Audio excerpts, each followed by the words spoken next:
Kryners, ons is reg en sien uit om saam met julle huise te wees wat Jesus volg en dit leef waar ons bly, werk en speel. Wanneer 'n mens 'n ligfoto van ons gemeenskap sou neem, sal al die huise wat Jesus volg en dit leef waar hulle bly, werk en speel, se lig duidelik sigbaar wees. En dan sal ander in die gemeenskap wat nog soekend is, vir wie die donkerte van hulle lewens soms te veel is, deur daardie lig van Jesus aangeraak word. En dit is hoe ons as Kryners hoop en liefde sigbaar in ons gemeenskap uitleef. Goeiedag Kryners en welkom by 'n heerlike nuwe kwartaal. Ek hoop jy die vakansie lekker kon uitrus of dat jy die vakansie dan minstens bietjie rustiger dinge kon doen en dat jy soos ons reg is vir 'n nuwe kwartaal. Ons sien al vreeslik uit na die jaar wat voorlê. Glo dit of nie, maar ons is al Kerssangdiens beplanning en al daai soort van dinge. Michelle loop met daai goeders. Ons is baie opgewonde oor alles wat voorlê. Maar dit is vir my net lekker om weer te kan terugwees. Ek self was ook 'n paar weke buite aksie gewees, so ek kon dit ook vir my lekker uitrus en was my baie goed gewees, so dankie dat julle my dit ook gegee het. Ek dink voordat ek verder begin en net weghardloop met my hele storieetjie, kom ons raak net rustig en ons bid saam en ons vra ook dat die Here ons vandag op hierdie spesiale manier so oor golflengtes, TV golflengtes, dat ons ook so aan hom kan connect en dat ons sy teenwoordigheid kan voel. Kom ons raak stil en dan bid ons. Ons Vader wat in die hemel is, Here, dankie dat ons hier kan wees en so met die seisoen wat nou goed gedraai het en wat ons deeglik bewus raak van die koue, dat ons weet dit is net nog 'n teken daarvan dat U steeds in die wêreld besig is, dat U steeds nuwe dinge met ons doen. Ons bid vir elke Kryner wat in hierdie tyd van die jaar 'n klomp dinge aanpak. Ons bid vir ons gemeente in die besonder dat ons sal doen wat U vir ons gee om te doen en dat ons inspirerende stories die wêreld sal indra. Dat ons huise sal wees wat U volg daar waar ons bly, werk en speel. Ons bid dit in U naam alleen. Amen. Goed, so ons het nou eintlik al 'n paar weke, maande terug al seker al 'n bietjie gepraat oor hoe ons hierdie kwartaal sal wil begin. En dit wat ons op die tafel gesit het vir mekaar, ons as kollegaspan, was hierdie gevoel van, ons is nou eers in die middel van die jaar. Aan die een kant het die jaar gevlieg en ons kan amper nie glo ons is hierso nie. Maar terselfdertyd is daar nou nog 'n goeie 6 maande wat vir ons voorlê voordat die jaar afgesluit kan wees. En ons het agtergekom maar 'n klomp van ons se energie is besig om af te gaan. En selfs nou in die week toe ons terugkom weer by mekaar, almal na vakansie, kon jy agterkom. Jong, dit was vakansie en daar was bietjie 'n recharge, maar baie van die mense se batterye is maar bietjie pap, selfs in ons Kryn span, maar dit het vinnig opgetel, moenie daar bekommerd wees nie. Maar ons het besef as span, dat hierdie tyd is waar jy bietjie moet kyk na die wêreld en voel, is my battery, is ek halfpad met die jaar, is die halfte van die jaar verby, en is die halfte van die jaar wat nog voor lê, en is my glas dan half vol, of is hy half leeg? En ons ervaring was, dat dit eintlik voel asof die jaar bietjie half leeg is. Ons is moeg, ons as jy kyk na soos 'n berg voor jou, die dinge wat nog moet gebeur, en eksamens wat nog moet deurgaan, en al daai soort van dinge. En daarom het ons gesê, die volgende 4 weke, wil ons praat oor die tema, is jou glasie half leeg, of half vol, en gaan elkeen van ons fokus daarop om te wys, as jy jou lewe so leef met jou oog op Christus, wil God kom en jou lewe herfokus, dat jy kan beleef hoe jou glas nie net half vol is nie, maar oorloop. En ons gaan vir die volgende 4 weke, elkeen van ons, elke dominee gaan op een vlak van ons gemeente wees fokus, waarin ons sê, maar ons glo, as jy hierdie dinge in plek het, gaan jy beleef hoe jou glas vol is, en hoe gaan jy met passie en met energie en met 'n doelbewuste ingesteldheid uit die wêreld ingaan en kan voel hoe God jou lewe vol maak, meer maak, groter maak, beter maak. En dit is waarop ons gaan fokus. Ek natuurlik, my groot fokuspunt vir hierdie jaar gaan oor groeigroepe, so ek sal aan die einde van die preek bietjie meer daaroor sê, maar ons wil bietjie kyk, hoe kan ons in die groeigroepe hierdie jaar, of hierdie kwartaal, ook weer mense se batterye herlaai, hulle glase volmaak. So, met al daai dinge gesê, without further ado, kom ons lees die interessante, antieke, weird, onverstaanbare teksgedeelte saam, wat ek vandag vir julle gekry het. En dit is 2 Samuel 23, vers 13. Nou wil ek onmiddellik weer sê, as jy al hierdie gedeelte gelees het en presies weet wat jy aangaan, dan kry jy brownie points by jou dominee, want hierdie is 'n obskure gedeelte, 'n gedeelte wat selfs ek, veral ook ek, moet gaan oplees en nie regtig verstaan hoekom is dit daar nie, maar hooplik teen die einde van die preek behoort jy iets te hoor. Ek lees vir ons 2 Samuel 23 en ek begin by vers 13 en ek lees vandag uit die nuwe direkte vertaling, dis die 2020 vertaling. 'n drietal van die 30 hoofde het afgegaan in die oestyd by Dawid aangekom in die grot van Adullam. Die kamp van die Filistyne was opgeslaan in die vallei van die Refaim. Dawid was op daardie stadium in 'n bergvesting en daar was 'n wagpos van die Filistyne in Bethlehem. Dawid was vol heimwee en het gesê: "As iemand tog net vir my water kon laat drink uit die opgaarput by Bethlehem, daar by die dorpspoort." Die 3 helde het toe deur die kamp van die Filistyne gebreek en water geskep uit die opgaarput by die dorpspoort van Bethlehem. Hulle het dit gedra en vir Dawid gebring, maar hy wou dit nie drink nie en het dit vir die Here uitgegiet. Hy het gesê: "Mag die Here my daarvan weerhou om hierdie water te drink. Is dit nie die bloed van die manne wat hulle lewens gewaag het nie?" Hy wou dit nie drink nie.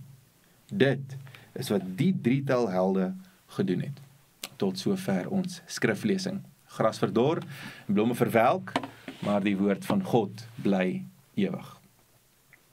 Nou as ons in die tema dink oor half leeg of half vol, en jy sit jouself in Dawid se skoene in hierdie vreemde snaakse gedeelte, dan sal jy onmiddellik kan sê, selfs al verstaan jy nie al die lekker konteks nie, dit lyk tog vir ons of Dawid se glas op hierdie punt half leeg is.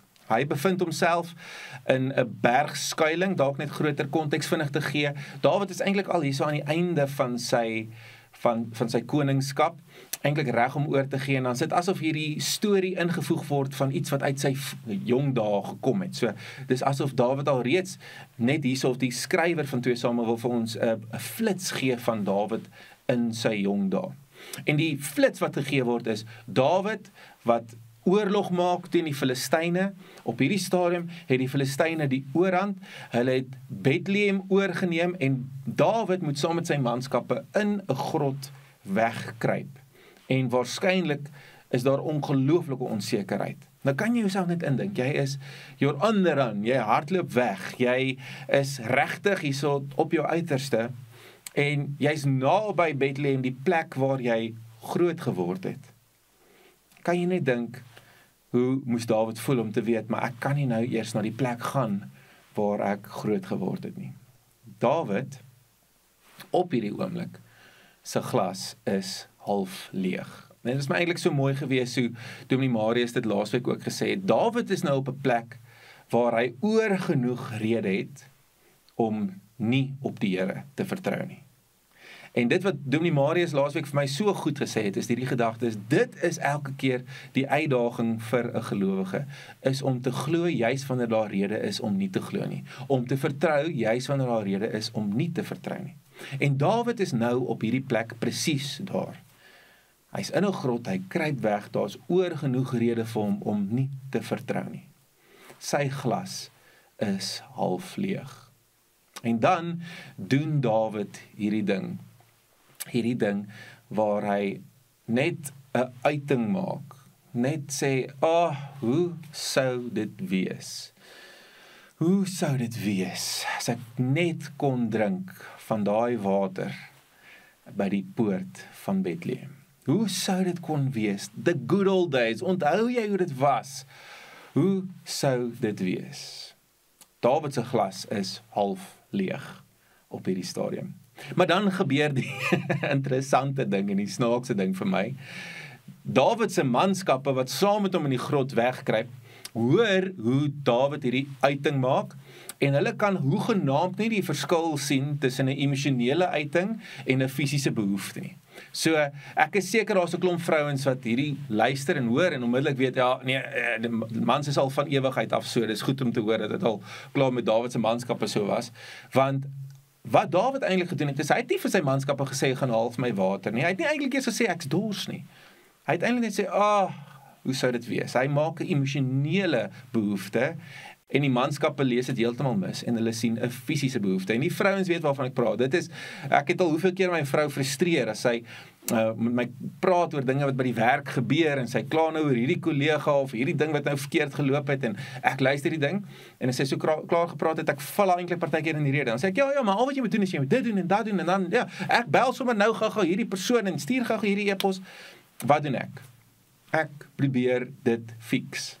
Glo dit of nie, my vrou is heeltemal in staat om dit self te fix. Sy het nie nodig dat ek dit vir haar doen nie. Wanneer sy hierdie dinge vir my sê, is dit nie so dat ek die fisiese behoeftes sal voorsien nie. Dis eerder so dat sy 'n uitlaatklep het aan haar emosionele behoefte. Dawid gee 'n emosionele behoefte hierso weer en die manskappe mis dit.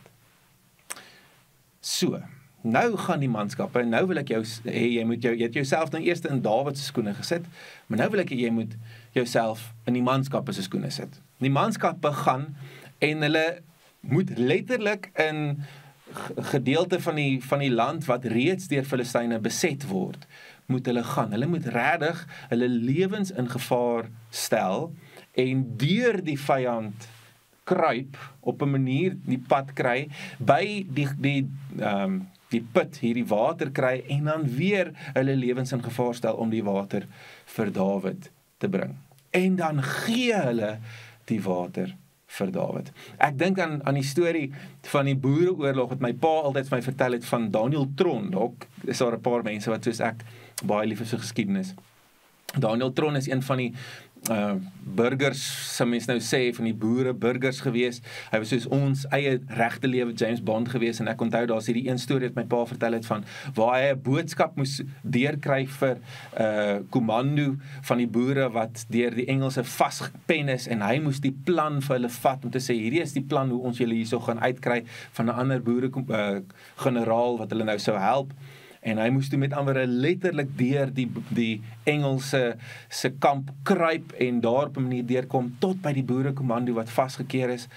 Die plan gee toe sê die generaal daarso nee, dis te gevaarlik, hulle gaan dit nie doen nie en toe moes hy nou net al die pad weer terugkruip en dit vir sy generaal sê. En hierdie storie is onmiddellik so daai ding van ek het nou al hierdie moeite gedoen vir niks nie. Ek het my lewe gewaag vir niks nie. En ek kan nogal dink, as jy nou jou lewe gewaag het om vir jou koning die water waarvoor hy gevra het te gaan kry, en jy gee dit vir hom, en hy vat die water en hy gooi dit uit, dan sal jou batterye onmiddellik ook verder pap wees. Dan is jou glas nie net half leeg nie, dis volledig leeg.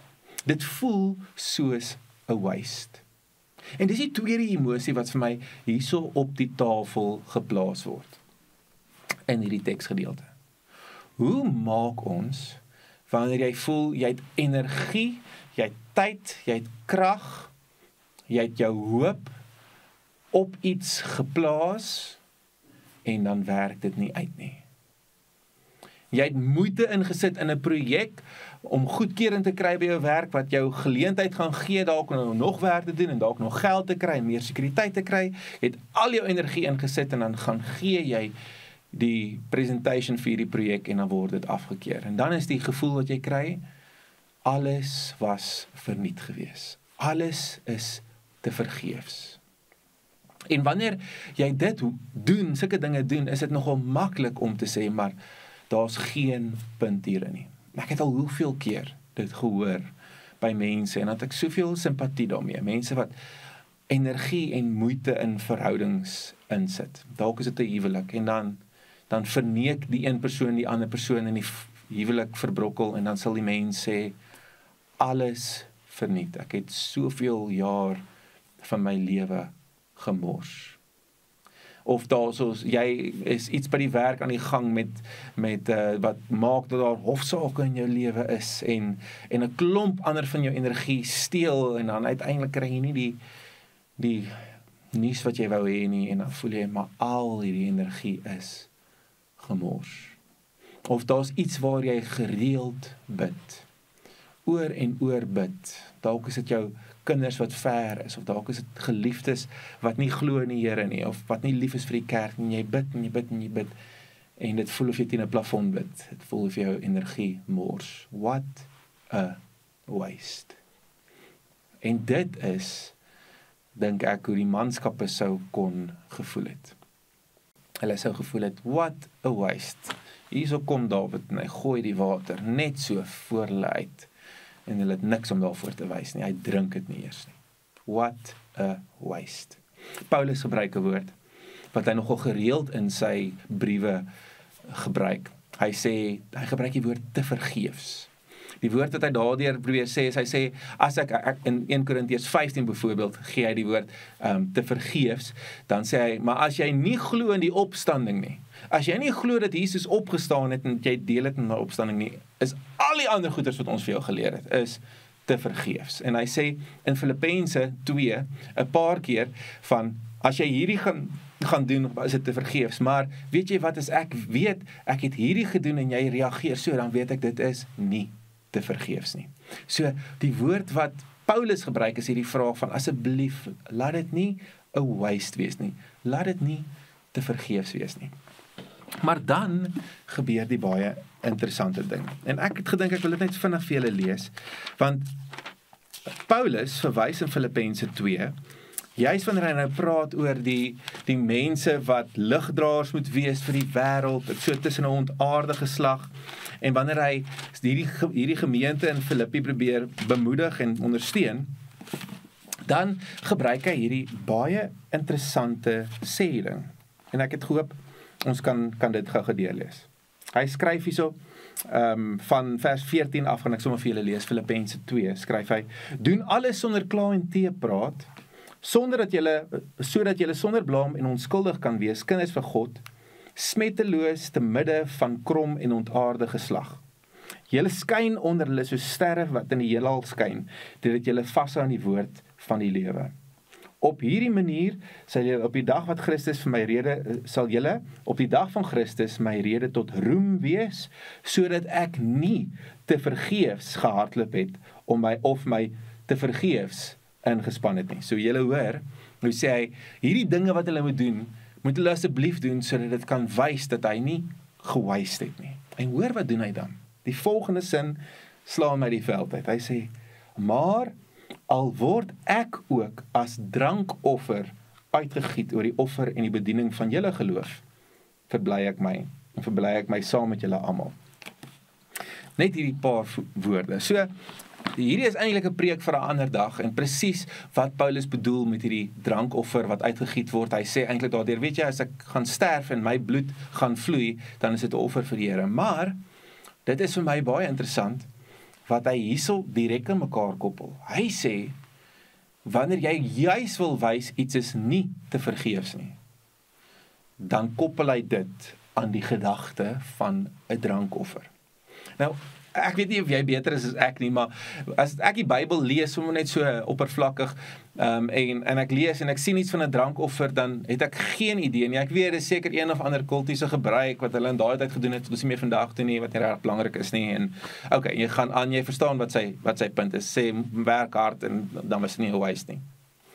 Maar dit is eintlik ongelooflik om te sien, hoe Paulus hierdie woord drankoffer gebruik. Hy gebruik dit hierso, hy gebruik dit in 2 Timoteus, hy gebruik dit op 'n paar plekke, en 'n drankoffer was nie net sommer net 'n verbygaande kultiese gebruik nie. Dit was iets baie, baie, baie pertinent. Ons kry dit al reeds in die Ou Testament, maar interessant genoeg, 'n drankoffer is iets wat ons in baie, baie ander kulture ook sien, en tot vandag toe is daar kulture wat drankoffers beoefen.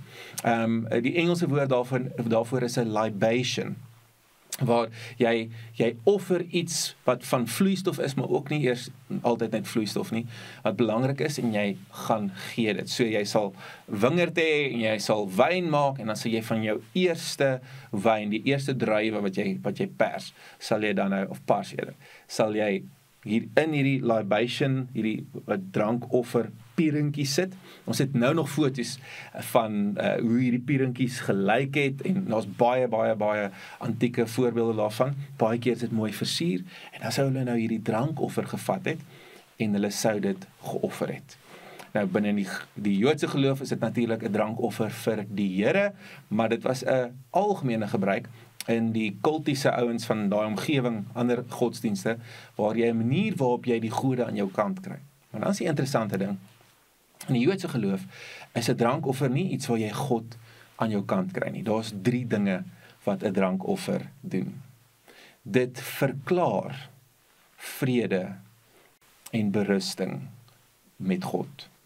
Dis nie om te sê ek doen hierdie dinge sodat God my sal vrede gee nie. Dis eerder 'n verklaring om te sê daar is vrede tussen my en God. Vrede en berusting, daar's ons ook vertroue. Dis 'n teken daarvan dat jy die Here vertrou. Dit wat Dominee Marius gesê, dis die tweede ding. En die laaste ding wat 'n drankoffer sou gedoen het, is dit sou gesê het, maar weet jy, ek kan sien, die Here gee vir my oorvloed. Ek het soveel meer as wat ek gedink het ek het. Dit is die bedoeling van 'n drankoffer. Dis 'n verklaring. Dis nie 'n onderhandeling nie, dis 'n verklaring. En Paulus wys, nou as ons leef soos wat hy vir ons gee, dat ons ligdraer sal wees, dan is ons besig om ons lewens so te leef, dat dit 'n verklaring is, dat daar vrede is tussen ons en God, dat ons vertrou op God, en dat ons weet, die Here seën ons in oorvloed. En dit is wat 'n drankoffer beweer sê. Nou, hoekom het ek so lank oor 'n drankoffer gepraat? As jy na hierdie teks gaan kyk, en net met 'n oppervlakkige lees, gaan jy sien, hierdie is waste. Dawid kry water, en hy gooi dit eenvoudig weg. Maar wat doen Dawid eintlik? Hy wys vir ons, hierdie is nie net water nie. Hy gooi dit nie weg nie, dit vermors nie. Inteendeel, presies die teenoorgestelde gebeur. Presies die ander boodskap is hierso van toepassing. Hierdie ding wat sy manskappe vir hom gedoen het, bring hom by die belewenis van daar's nou vrede met my en God. Daarso is vertroue dat ek by God is, en God by my is. En daarso is 'n dankbaarheid om te sê, maar dit wat ek hier beleef, maak my dankbaar teenoor die Here. Wat doen Dawid wanneer hy hierdie water uitgooi? Dit is nie water nie. Dit is 'n sakrament. Dit is nie maar net gemorste energie nie. Dit is 'n drankoffer. Dit wat hier gebeur, die ongelooflike ding wat hier so gebeur, is dit wat Dawid beleef saam met sy manskappe, bring vir hom nader aan die Here. Bring vir hom met die besef dat ten spyte daarvan dat ek dalk in 'n grot is en nie weet of ek weer Bethlehem gaan sien nie, daar's vrede en vertroue, en daar is ek dankbaar. Die interessante ding hierso is, dis hoekom die teks dit ingebring het. Dawid sê, maar sy verhouding met sy manskappe, hierdie verhouding met medeburgers, met medegelowiges, kom ons noem dit nou maar so, is so spesiaal, en hierdie ding wat hy hierso gedoen het, is nie net water nie, dis op 'n groter geestelike emosionele vlak wat dit gegee is, en daarom gaan hy dit nie net laat verbygaan nie. Hy gaan nie net hierdie water drink nie, hy wil hierdie 'n offer maak vir die Here. Dawid verstaan, dit wat hierso is meer as net water, en hy wil daarby stil staan. En dis belangrik. Ons het soveel dinge in ons lewens, wat ons doen, wat ons voel, asof ons net ons tyd mors, of ons net nou ons energie vermors, en dis 'n waste, dis te vergeefs. En selfs wanneer ons agterkom, okay, daar's daar een of ander mooi ding wat daar uitgekom het, ek is nogal so, as ek na die tyd agtervind, okay, dit was nou goed geweest, ek het nou al hierdie harde werk, maar okay, iemand is daarom gelukkig, dan gaan ek verby. Ek stop nie. Dawid sê, jy moet stop. En jy moet verstaan, partykeer is dinge baie meer as net wat jy op die oppervlakte sien. Dis dalk is dit 'n sakrament, 'n heilige teken, 'n drankoffer waarin jy iets van die Here kan beleef. Dalk is dit nie 'n waste as jy bid vir jou kind nie. Dalk is dit 'n heilige offer. Dalk is dit nie 'n waste as jy saam met jou familie en vriende tyd spandeer en moet luister hoe hulle lewens moeilik is en jy nader aan moet sê, ek het al hierdie soveel keer gehoor. Dalk is dit nie 'n waste nie. Dalk is dit 'n heilige offer. Dalk is dit 'n oomblik waarin jy herinner kan word dat God vir jou vrede gee, vertroue en dat jy soveel meer het om voor dankbaar te wees. Dalk voel jy die tyd wat ek moet spandeer om my kinders deur skool te kry en hulle net aktiwiteite te vat. What a waste, hulle waardeer dit nie. Dalk is nie 'n waste nie. Dalk is dit 'n heilige offer. Dalk is dit iets waar jy moet stil staan en beleef hoe die Here by jou is. Dit is regtig hoekom ek glo die groeigroepe werk ook so goed in ons gemeentes. Ons het soveel pragtige stories. Ons almal weet, dis moeilik in die week om tyd af te staan aan nog 'n ekstra groep, nog 'n ekstra aktiwiteit. Ons weet dit. Die interessante ding is, die groeigroepe wat werk in ons gemeente, gee gereeld terugvoer, om te sê, ons is net so moeg gewees, en maar dit is so lekker om by 'n groep te kom, en net 'n glas wyn te drink, en net saam 'n bietjie te moan, oor hoe ek my kinders moet rondry, en die druk wat ek beleef by die werk, en al hierdie dinge, net 'n uur het, waar ek iets anders kan doen. Wat is daai groeigroepe? Dis 'n drankoffer, dis 'n heilige oomblik. Ek sê hierdie nie, ek kry geen kommissie vir elke groeigroep nie, ek sê dit want ek glo dit met my hele hart. En daarom is ons aanmoediging vir jou hierdie kwartaal, om in te skakel by ons. Ek en Ian doen 'n wonderlike reeks, ek is so opgewonde daaroor. Ek was, die vakansie het ek so 'n dokumentêr gekyk oor water, en dit inspireer my toe nou so. So ek en Ian doen hierdie een vir die eerste keer saam, en ons tema gaan oor water, en ons het 6 sessies wat ons vir elke groep gaan gee. Ons nooi jou uit, skakel in by 'n groep. Maar ek het meer as dit nodig. Ek het nodig dat jy jou hand gaan opsteek en sê, ek stel belang om so 'n groep te lei. Ons het baie mense wat bereid is om in die groepe te wees. Ons soek nog bietjie leiers, veral in sekere areas.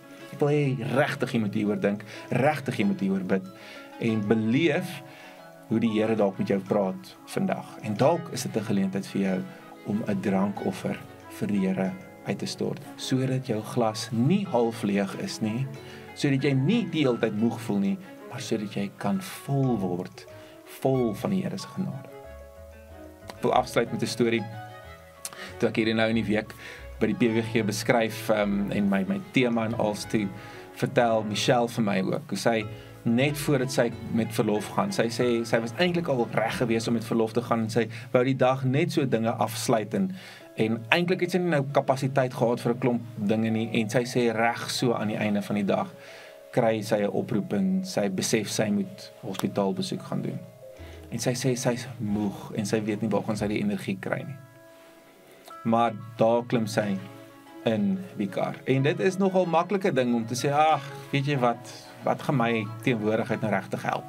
Gaan dit nie maar net 'n mors wees nie. Michelle sê toe sy instap by die hospitaalkamer, toe bars die 2 mense wat daar so is, die 2 gemeentelede, uit in trane van dankbaarheid uit. En sê, dit beteken vir hulle so baie. Net 'n besoek om te sê, jy's nie alleen nie, ek dink aan jou, bid vir jou, jy's deel van ons gemeenskap, was wat nodig was. En dan stap sy daar uit, sê sy, en sy besef net, sy het 'n baie belangrike werk gedoen vandag. Was nie net 'n waste nie, dit was 'n offer, 'n drankoffer gewees. Mag dit jou inspireer, mag jy ook so jou lewe gaan leef, mag jou glasie vol word, mag jy fokus op dinge, op verhoudings wat vir jou wys, dis soos meer aan die gang is net op die oppervlakte. Hierdie is dalk daar waar God dit wat eenvoudig en alledaags is, vat en dit groter maak na 'n sakrament, 'n drankoffer tot eer van sy naam. Amen. Kom ons bid saam. Dankie Here dat U deur hierdie antieke storie steeds vir ons wys hoe U met ons werk en hoe alledaagse goeders groter kan wees, nie te vergeefs is nie. Ons bid dat U dit in elke mens wat hierdie boodskap hoor, sy hart sal oopmaak en sal laat wortel skiet en dat ons ook sal aanhou om U op hierdie manier te volg. Ons dank U daarvoor. Dankie dat ons steeds weet ons leef in vrede met U en dat ons soveel dinge het om voor dankbaar te wees. Ons bid dit in U naam alleen. Amen.